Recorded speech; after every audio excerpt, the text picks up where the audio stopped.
Whatever Jesus Christ has called you to do, if you obey him and accomplish the tasks he's put before you, that is your spiritual act of worship. You don't need to be looking at other Christians and comparing yourself to them. You don't need to be distracted by the devil telling you that the tasks of the Lord are mundane and boring and irrelevant.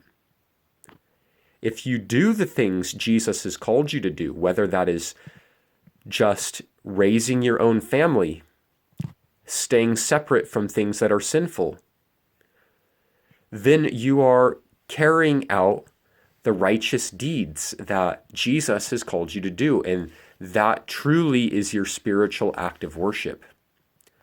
One trick from Satan, though, is to turn and to tell you that the things God has told you to do are really boring and mundane and irrelevant, and that you could be doing something much bigger and much better for the kingdom of God.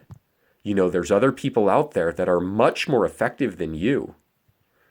You're just a little pettily nothing. And look at all these other Christians. That is how you should be. And the devil just will hurl his insults, his accusations at you for having such a little part in the kingdom of God. It'll make you feel that you just have to be like all these other Christians. You have to have their spiritual gifts.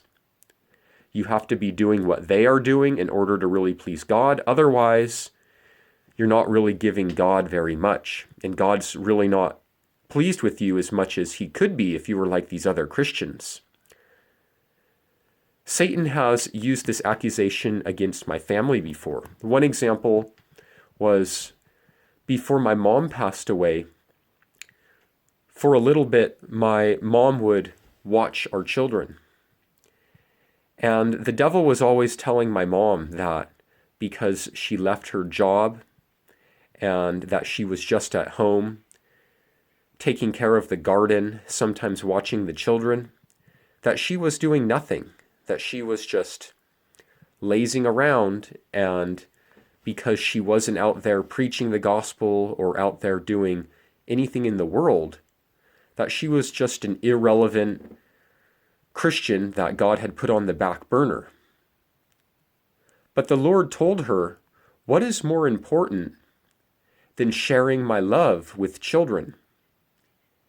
And if we are the children of God, if we're really doing the tasks that Jesus has given to us, then there couldn't be a more loving, a more wonderful task than what Jesus has given us to do. Raising children is wonderful. We, of course, raise our own children, and we raise them for the Lord. So if you're ever getting the accusation that you're not doing enough, you're just a homeschool mom, don't listen to the devil.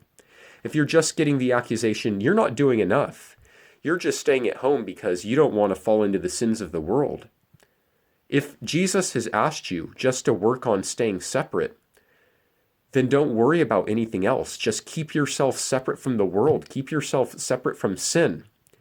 If Jesus has called you just to stay in a corner in your room, then you stay in that corner of your room and you do it for the glory of the Lord. You don't need to look around and say, but these other Christians are doing all these wonderful works and I'm doing nothing. I'm just in a corner doing nothing.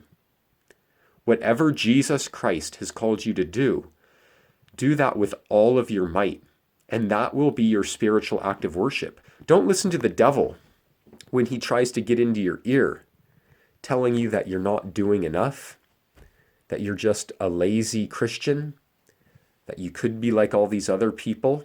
Don't listen to the devil. Listen to Jesus and you will have life.